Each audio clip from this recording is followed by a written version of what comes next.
Bismillahirrahmanirrahim. Assalamu alaikum students. I am Kuratul and Ayaz, your chemistry teachers. Students, आज हम chapter 2 का बड़ा ही interesting topic, आप कह लें कि मैजिकल टॉपिक पढ़ने जा रहे हैं, दैट इज सब्लिमेशन। आप सोच रहे होंगे स्टूडेंट्स कि केमिस्ट्री और मैजिक ये बहुत ही डिफरेंट कॉम्बिनेशन है, लेकिन स्टूडेंट्स अगर आप अपनी डेली लाइफ को ऑब्जर्व करें तो केमिस्ट्री में बहुत ही इंटरेस्टिंग फैक्ट्स है। इस लेक्चर को स्टार्ट करने से पहले मैं आपसे कुछ क्वेश्चंस करना चाहूंगी कि आपने अपनी डेली लाइफ में इन ऑब्जर्वेशंस को क्या ऑब्जर्व किया है। उसके बाद हम ये लेक्चर स्टार्ट करेंगे। So let's start. जी स्टूडेंट्स, अगर आपने ऑब्जर्व किया हो कि हम अपने बेडरूम्स की एयर को रिफ्रेश रखने के लिए एयर फ्रेशनर डिस्क इस्तेमाल करते हैं, लेकिन कुछ अर्से बाद वो डिस्क गायब हो चुकी होती हैं। ऐसा क्यों होता है? क्या अभी आपने सोचा? इसी तरह से अगर हम नेफ्थलीन बॉल्स को देखें, जिसे हम मॉथ बॉल्स कहते हैं, इनको हम कपड़ों के अंदर रखते हैं ताकि हम अपने कपड़ों को इंसेक्ट्स और पेस्ट से महफूज रख सकें, लेकिन कुछ अर्से बाद जब हम देखते हैं तो वो भी गायब हो चुके होते हैं। इसी तरह मग प्रिंटिंग अगर हम देखें तो आजकल बहुत ज्यादा कॉमन है। एक प्लेन मग किस तरह से एक प्रिंट मग में कन्वर्ट हो जाता है, ये सारी चीजें किस तरह से पॉसिबल हैं? क्या कभी आपने सोचा?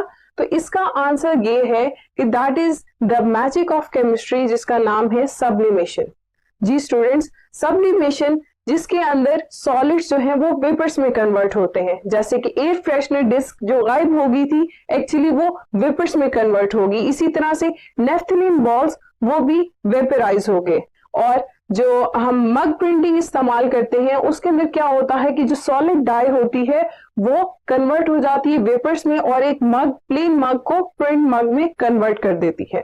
तो स्टूडेंट्स, सब्लिमेशन को आइए मजीद डिटेल से पढ़ते हैं। Let's start. स्टूडेंट्स, अभी हमने सब्लिमेशन का थोड़ा सा कॉन्सेप्ट लिया, अब हम इसे मजीद डिटेल में पढ़ते हैं कि ये कैसे पॉसिबल है कि सॉलिड जो है वो वेपर्स में कन्वर्ट हो रहा है। तो सबसे पहले हम देखते हैं कि मैटर, उसकी कितनी स्टेट्स होती हैं। कॉमन स्टेट्स हैं सॉलिड,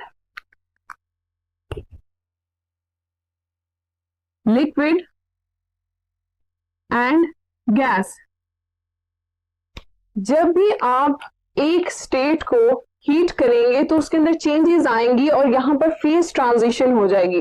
फॉर एग्जाम्पल, अगर मैं कहूं कि मैं सॉलिड को हीट करती हूं तो यहां पर एनर्जी चेंजेस आने की वजह से इसकी स्टेट चेंज हो जाएगी और ये कन्वर्ट हो जाएगा किसमें? लिक्विड में। इस प्रोसेस को मैं क्या कहूंगी? That is the melting process. और इसी तरह से अगर मैं लिक्विड को मजीद हीट करूं तो ये किस में कन्वर्ट हो जाएगा? गैसियस फेस में। इस प्रोसेस को हम क्या कहेंगे? वेपोराइजेशन। और गैस को अगर कूल डाउन किया जाए तो वो सॉलिड स्टेट में कन्वर्ट हो जाएगा, जिसे हम क्या कहेंगे? कंडेंसेशन। ये सारे फेज जो है ये रिवर्सिबल होते हैं।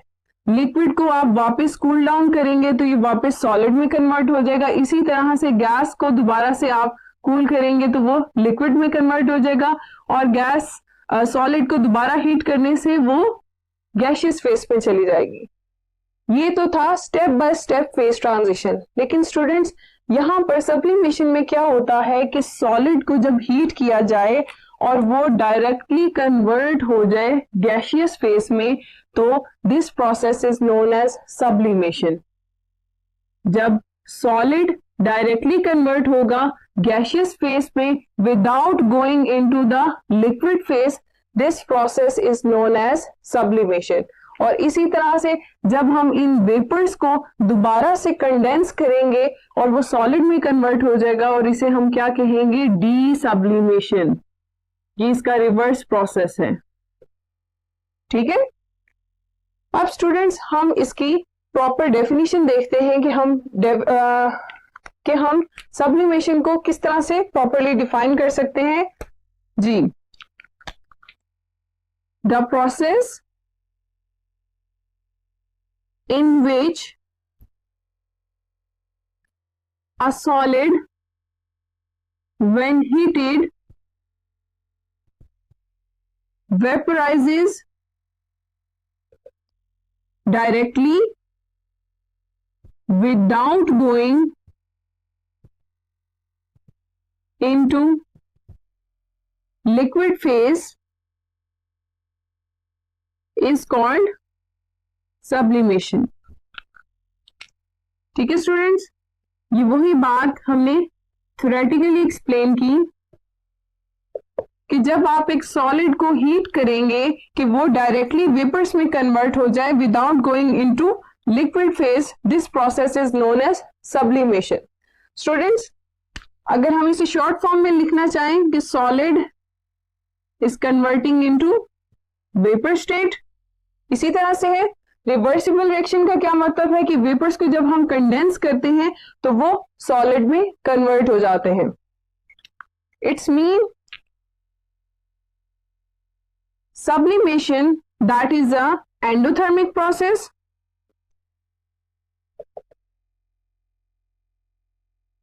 ठीक है। और मजीद हम देखेंगे कि कौन से सॉलिड्स हैं जो कि सब्लिमेशन का प्रोसेस कर सकते हैं या कौन से सॉलिड्स हैं जो सब्लिमेशन का प्रोसेस कैरी आउट करते हैं। बेसिकली ऐसे सॉलिड्स जिनके अंदर इंटरमोलेकुलर फोर्सेस वीक होंगी।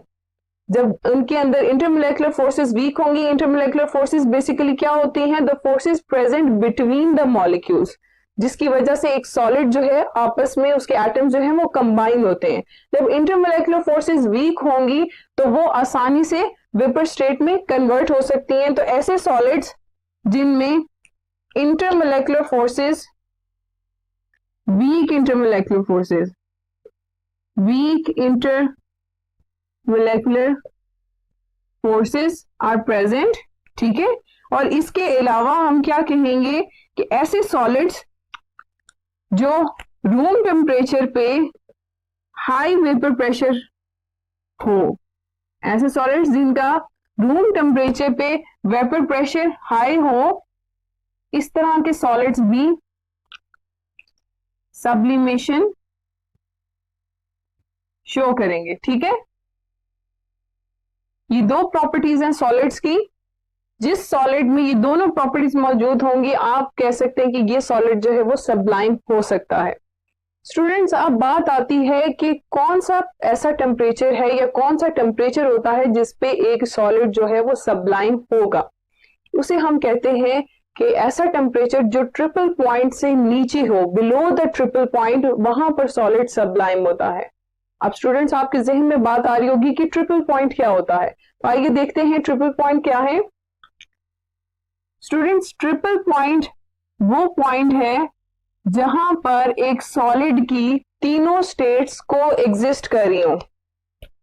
इट्स मीन कि ट्रिपल पॉइंट वो टेम्परेचर होगा जहां पर सॉलिड, लिक्विड और गैस फेज को एग्जिस्ट करें। स्टूडेंट्स, ये आपके पास एक ग्राफ है, यहां पर आप देख रहे हैं कि ट्रिपल पॉइंट के ऊपर जो है आपके पास लिक्विड, सॉलिड और गैस तीनों फेज हैं, और जबकि ट्रिपल पॉइंट से नीचे इसके यहां पर एक टेम्परेचर आएगा जहां पर solid can directly convert into vapour state, तो वो पॉइंट क्या होगा? Sublimation point. यहां पर जो ए पॉइंट है that is the triple point, और ट्रिपल पॉइंट से बिलो आप क्या देख रहे हैं? That is the sublimation temperature. तो हम कह सकते हैं कि सब्लिमेशन पॉइंट कौन सा होगा? The point that is below the triple point, या टेम्परेचर आप कह लें temperature below the triple point. इससे नीचे नीचे कौन सा होगा आपके पास पॉइंट? सब्लिमेशन पॉइंट या सब्लिमेशन टेम्परेचर आप इसे कह सकते हैं। फर्दर स्टूडेंट्स, हम एग्जांपल्स देखते हैं कि हमने सॉलिड की प्रॉपर्टीज देखी कि कौन से सॉलिड्स सब्लाइम हो सकते हैं। अब इनकी फर्दर एग्जांपल्स देखते हैं। आपके पास फर्स्ट एग्जांपल आती है बेंजोइक एसिड की।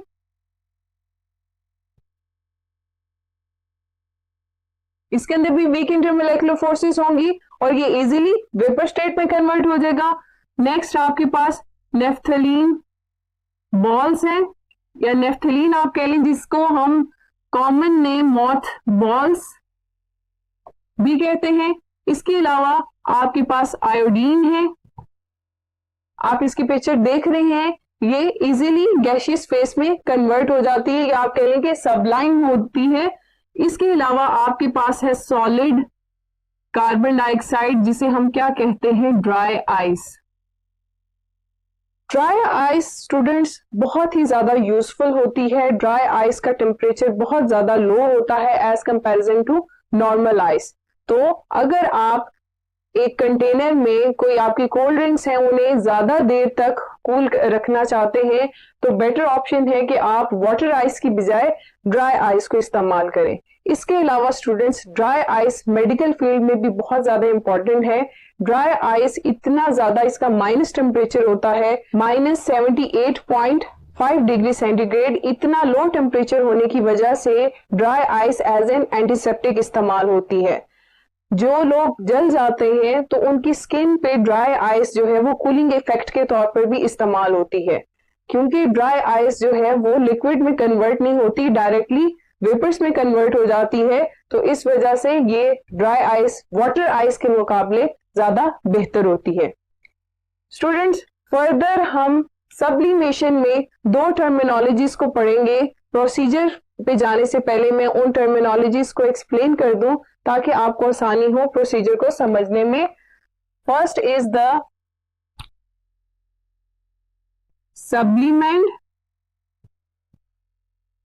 सब्लिमेंट हम किसे कहते हैं? सब्लिमेंट हम अपने क्रूड प्रोडक्ट को कहते हैं। क्रूड प्रोडक्ट इनप्योर प्रोडक्ट होते बेसिकली, यानी हम सब्लिमेंट को कैसे डिफाइन कर सकते हैं? द प्रोडक्ट और compound that is being sublimed is called sublimand। Students, ये आपके ऑब्जेक्टिव पॉइंट ऑफ व्यू से बहुत ज्यादा इंपॉर्टेंट है कि आपसे पूछा जा सकता है कि सब्लिमेंट किसे कहते हैं।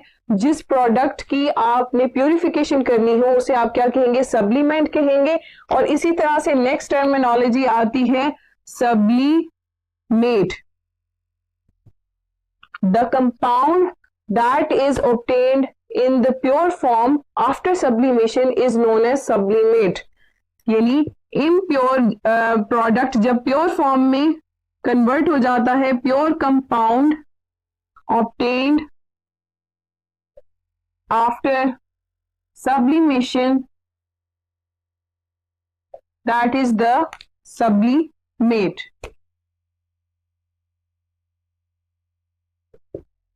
ठीक है स्टूडेंट्स, यहां पर अब हम प्रोसीजर देखते हैं कि सब्लिमेशन को हम कैसे कैरी आउट करते हैं। तो प्रोसीजर स्टार्ट करते हैं। So students, let's see the procedure of sublimation. जी स्टूडेंट्स, सब्लिमेशन के प्रोसेस में हम क्या करते हैं कि सबसे पहले अपना इम्प्योर कंपाउंड चाइना डिश या वॉच ग्लास में लेते हैं। इस चाइना डिश के ऊपर हम एक फनेल को इन्वर्ट करते हैं और इसकी टिप पे कॉटन प्लग लगा देते हैं। अब ये सारा सिस्टम जो है ये क्लोज्ड हो चुका है। अब फनेल के स्टेम पर हम वेट कॉटन रैप करेंगे। वेट कॉटन रैप करने का मकसद ये है कि जब हम इस सिस्टम को हीट करें तो जो स्टेम वाला पोर्शन है फनेल का, उसका टेम्परेचर लो रहे ताकि वेपर्स जो है वो कंडेंस हो सके। अब इस सारी असेंबली को हम सैंड बाथ पे रखेंगे। सैंड बाथ पे रखने का क्या मकसद है कि इनडायरेक्ट हीटिंग स्टार्ट हो गई है। अब यहाँ पर अगर आप ऑब्जर्व करें कि जो इम्प्योर कंपाउंड है वो वेपर्स में कन्वर्ट हो रहा है और जो वेपर्स हैं वो फनेल के स्टेम के साथ कंडेंस होते जा रहे हैं, डिपॉजिट होते जा रहे हैं। जब सारा कंपाउंड जो है वो वेपराइज हो जाएगा तो पीछे इम्प्योरिटीज चाइना डिश में रह जाएंगी। अब आप इजीली इस फनेल में से अपना प्योर कंपाउंड, जिसे अब हम सब्लिमेट कहेंगे, उसको ले सकते हैं। तो स्टूडेंट्स, आपने देखा कि सब्लिमेशन प्यूरिफिकेशन ऑफ कंपाउंड्स के लिए इस्तेमाल हो रही है। आप कह सकते हैं कि सब्लिमेशन का पर्पस क्या होता है कि वो कंपाउंड्स को प्यूरिफाई करता है। फर्दर हम स्टूडेंट्स इसकी एप्लीकेशन देखते हैं कि सब्लिमेशन को हम किस तरह से अप्लाई कर सकते हैं। स्टूडेंट्स, सब्लिमेशन को अगर हम देखेंगे, ये जो सेपरेटिंग टेक्निक है इसको हम कहाँ इस्तेमाल कर सकते हैं? इस सेपरेटिंग टेक्निक को हम वहां इस्तेमाल करेंगे जहां पर हमारे पास मिक्सचर होगा कंपाउंड्स का, और कंपाउंड्स की नेचर क्या होगी कि एक कंपाउंड इसमें ऐसा होगा जो सब्लाइम हो सके और दूसरा जो होगा वो नॉन यानी कि वो सब्लाइम नहीं हो सकता होगा।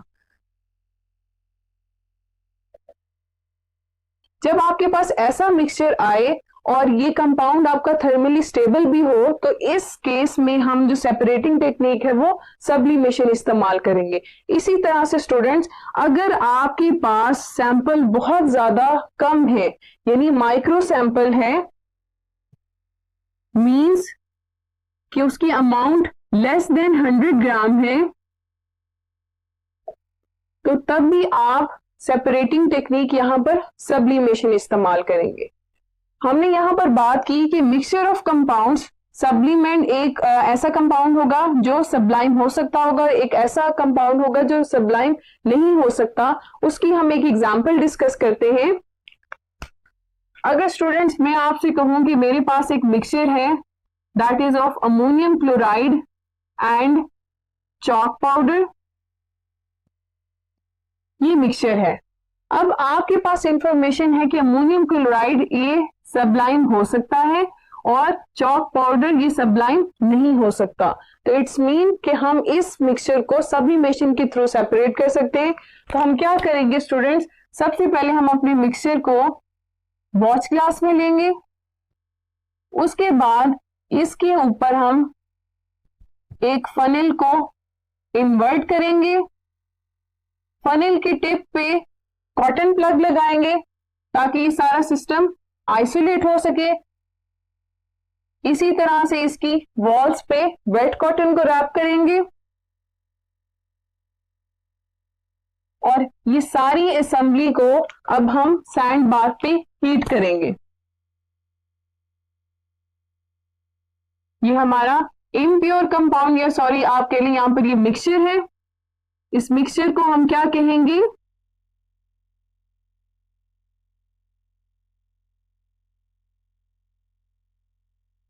जी,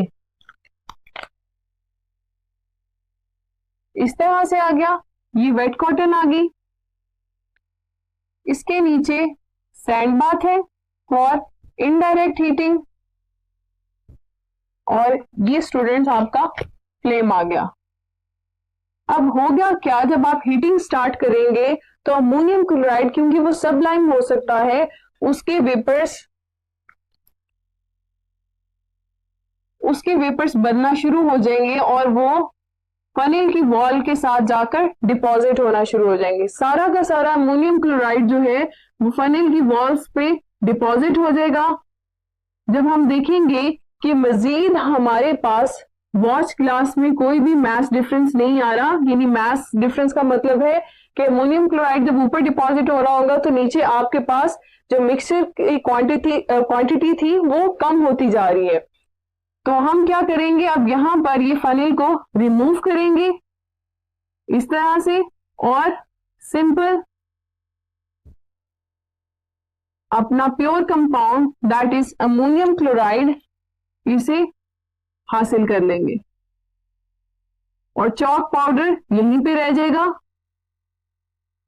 तो आपने देखा स्टूडेंट्स, हमने मिक्सचर में से कैसे एक कंपाउंड जो कि सब्लाइम हो सकता था उसको सेपरेट किया, और इसको क्योंकि ये सब्लिमेशन के बाद प्योर कंपाउंड आया है तो हम इसे क्या कहेंगे, सब्लिमेट। तो स्टूडेंट्स आपने देखा कि सब्लिमेशन का प्रोसेस क्या है, that is solid is directly converted into vapours.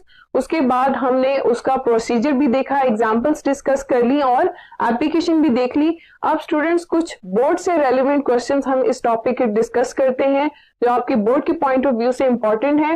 So let's start. जी, एमसीक्यू नंबर 1 है, which chemicals do not undergo sublimation. इन ऑप्शन में से आपने वो कंपाउंड क्लिक करना है जिसकी सब्लिमेशन पॉसिबल नहीं है। तो स्टूडेंट्स हमने आयोडीन सब्लिमेशन की एग्जांपल में पढ़ा था, इसकी सब्लिमेशन हो सकती है। अमोनियम क्लोराइड, ये अभी हमने एग्जाम्पल में देखा कि ये भी सब्लिमेशन कैरी आउट करता है। नेफ्थलीन बॉल्स, नेफ्थलीन जिसे मॉथ बॉल्स कहते हैं, वो भी सब्लिमेशन कैरी आउट करते हैं। तो लास्ट ऑप्शन आपके पास बचती है, दैट इज द KMnO4। इसकी सब्लिमेशन पॉसिबल नहीं है, तो आप इस ऑप्शन को क्लिक कर लेंगे इस तरह से। नेक्स्ट आपके पास है direct conversion of solid into vapours is called, कि जब सॉलिड्स डायरेक्टली कन्वर्ट होते हैं इनटू वेपर्स, जो कि आज का हमारा टॉपिक है, दैट इज सब्लिमेशन। तो यहां पर आपके पास ऑप्शन है crystallisation, sublimation, distribution and vaporisation. हम सब्लिमेशन को क्लिक करेंगे। क्रिस्टलाइजेशन क्या होता है कि हम सुपर सैचुरेटेड सॉल्यूशंस में कूल करने से क्रिस्टल्स को ऑब्टेन करते हैं। और डिस्ट्रीब्यूशन क्या है, दो सॉल्वेंट्स के दरमियान सॉल्यूट अपने आप को डिस्ट्रीब्यूट करे। इसी तरह से वेपराइजेशन क्या है, that is the conversion of liquid phase into vapour phase. तो इट्स मीन कि आपके पास जो राइट ऑप्शन है वो सब्लिमेशन ही है, solids when directly converted into vapours. यानी मैंने आपको बाकी ऑप्शंस के बारे में भी बता दिया वो क्यों ओके नहीं है। लास्ट है which of the following substance show property of sublimation. अब इन कंपाउंड्स में कौन सा ऐसा कंपाउंड है जो सब्लिमेशन कैरी आउट कर सकते हैं। यहां पर स्टूडेंट्स आपके पास फर्स्ट ऑप्शन है NaCl की, सेकंड है अमोनियम क्लोराइड, फिर कॉपर क्लोराइड और आगे है आपके पास एसिटिक एसिड। तो अमोनियम क्लोराइड अभी हमने देखा एग्जाम्पल के अंदर, अमोनियम क्लोराइड जो है वो सब्लिमेशन कैरी आउट कर सकता है। बाकी जो कंपाउंड्स हैं उनके अंदर इंटरमोलेकुलर फोर्सेस जो हैं वो बहुत ज्यादा स्ट्रांग है as comparison to ammonium chloride, और उनका वेपर प्रेशर भी इतना हाई नहीं है at room temperature. That is why rest of the compounds do not show sublimation. So students, आज का लेक्चर हमारा यहाँ पर खत्म होता है। होप सो आपको सब्लिमेशन के सारे कॉन्सेप्ट्स क्लियर हुए होंगे। आपको अगर क्वेश्चन भी आए सब्लिमेशन का तो आपने इसी तरह से अटेम्प्ट करना है। डेफिनेशन है, एग्जांपल्स हैं, प्रोसीजर है, इन सारे प्रोटोकॉल्स को आप फॉलो करते हुए इस क्वेश्चन को अटेम्प्ट कर सकते हैं। तो स्टूडेंट्स अपना बहुत ख्याल रखिएगा। अल्लाह हाफिज।